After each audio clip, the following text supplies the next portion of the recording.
So పిల్లలకి quality food దొరుకుతుంది, more options ఉంటాయి. ఓకే, మనకి గవర్నమెంట్కి ఖర్చు తగ్గుతుంది. అట్లా కాదంట, వీళ్ళు దోసుకోవాలి, విద్యార్థి లీడర్లు దోసుకోవాలి, లేదు అంటే అధికారులు దోసుకోవాలి. మరి గవర్నమెంట్కి వెళ్ళి ఫండ్స్ పోతాయి కానీ పిల్లలకి చేరాయి.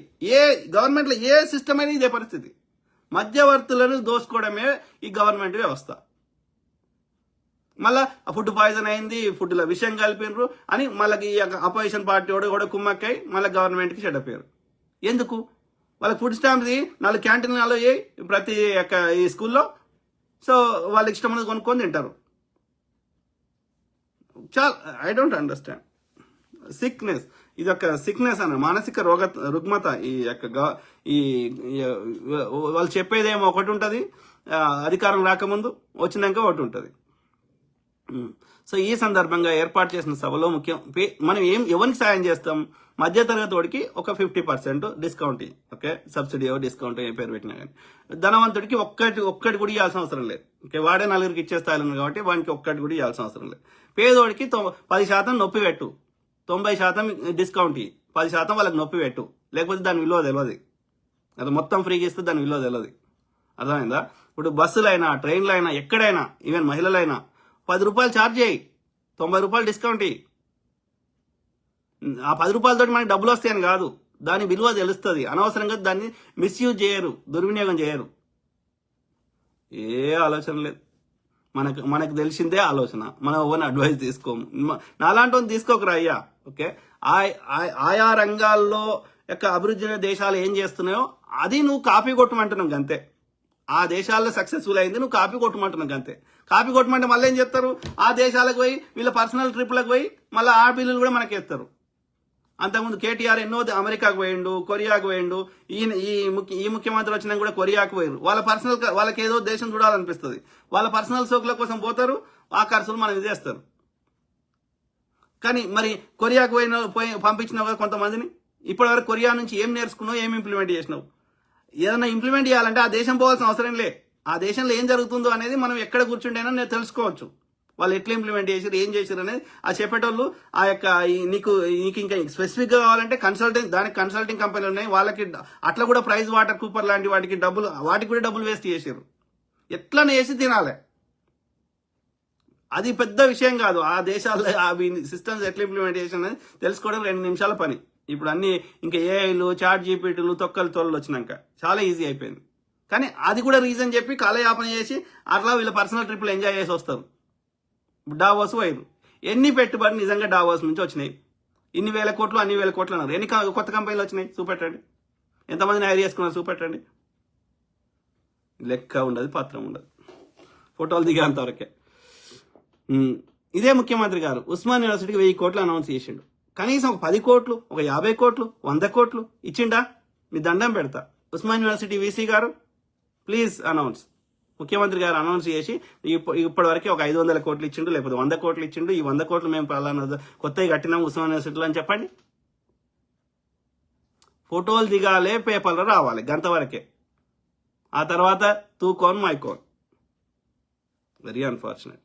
చిత్తశుద్ధి లేదు, ముందు చూపు లేదు, ఖర్చులు తగ్గియాలన్న ఆలోచన లేదు, అభివృద్ధి చేయాలన్న ఆలోచన లేదు. కానీ నేను చేసిందే కరెక్ట్ అని ఒప్పుకోవాలి. ఈ సందర్భంగా ఏర్పాటు చేసిన సభలో ముఖ్యమంత్రి గారు మాట్లాడుతూ రాష్ట్రంలోని ప్రభుత్వ పాఠశాలలో చదువుకుంటున్న 27 లక్షల మంది విద్యార్థులకు ఆరుట్ల పబ్లిక్ స్కూల్ స్ఫూర్తిగా నిలుస్తుందంటూ పాఠశాల విద్యార్థులు, ఉపాధ్యాయులు, మేనేజ్మెంట్ కమిటీకి అభినందనలు తెలిపారు. ఆరుట్ల స్ఫూర్తిగా మిగులుతుంది కానీ అవి ఆరుట్లలు కావు. ఓకే, ఆరుట్ల కూడా మెయింటైన్ చేస్తే అది స్టార్టింగ్ ప్రారంభం కాగానే కాదు, ఇళ్ళకైనా పండగ కాదు, అది మెయింటైన్ చేస్తే.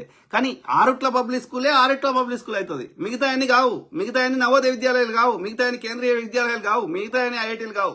సో ఈ నీట్ అవి కావాలంటే వాటి క్వాలిటీ పెంచాలి. ఎట్లా పెంచుతావు? వాళ్ళకి విద్యార్థులే లేనప్పుడు. సో పనికిరాని చెత్తని తీసేసి బెస్ట్ క్వాలిటీ మెయింటైన్ చేయి. ఓకే, అది నేను కోరుతున్నా. ఖర్చు తగ్గి అంటున్నా. అట్లనే ప్రైవేటు విద్యా వ్యవస్థని, ప్రైవేటు వైద్య వ్యవస్థని ప్రక్షాళన చేయి. అందులో కూడా క్వాలిఫైడ్ వాళ్ళనే హైర్ చేసుకోవాలి. అందులో కూడా ఇంతకుముందు చెప్పినవన్నీ రెగ్యులేట్ చేయాలి. ప్రభుత్వ పాఠశాల అనగానే తక్కువగా భావించే విధంగా అందరి మధ్యలో నెలకొన్న అనుమానం, అపనమ్మకాలను పోగొట్టాలి. ముఖ్యమంత్రి గారు ఇంత చెప్తారు కదా, నిజంగా ఓకే, మీ గుండె మీద చేసుకొని ఓకే, మీ మనుమన్నో, మీ బిడ్డనో, మీ తమ్మున్నో ఓకే, ఏదైనా పెద్ద రోగం వచ్చినా లేకపోతే వాళ్ళ పిల్లల్ని గవర్నమెంట్ స్కూల్లో చదివింది. You live by example. Okay, Gandhi గారు ఎవరో ఒక అమ్మ వచ్చి నా కొడుకు బెల్లం తింటుండంటే ఫస్ట్ ఈయనకు అలవాటు ఉన్నది, ఈయన మానేసినాక వాళ్ళకి చెప్పిండంట. Okay, so if you really నిజంగా అంత కన్సర్న్ ఉంటే ముఖ్యమంత్రి గారు, ఇప్పుడు మీ మనమాడు ఉన్నాడు కదా, దయచేసి ఏదైనా గవర్నమెంట్ స్కూల్కి పంపించండి.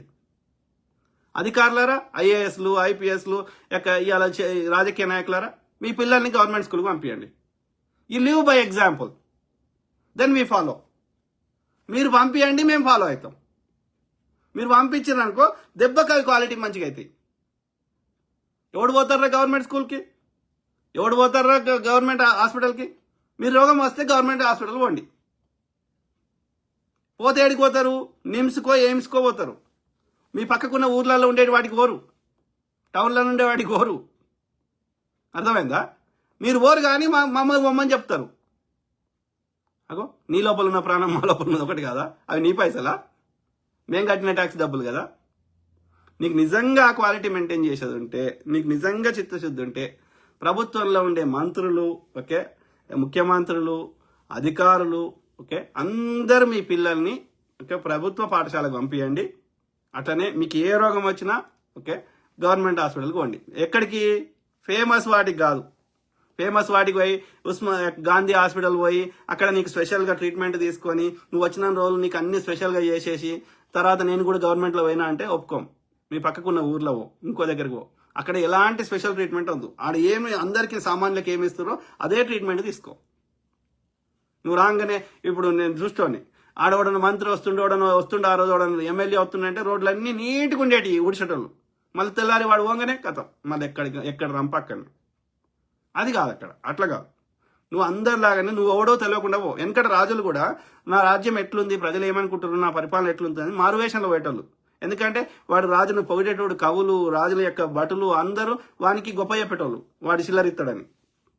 అందుకని రాజు ఏం చేస్తాడు, మారువేషం వేసుకొని పోయేటోడు అన్నట్టు తెలుసుకోవడానికి. వీడు అబద్ధం, నా చుట్టూ నువ్వు అబద్ధం చెప్తారు కానీ ప్రజలు ఏమవుతుందని తెలుసుకోవడానికి పోయేటోడు.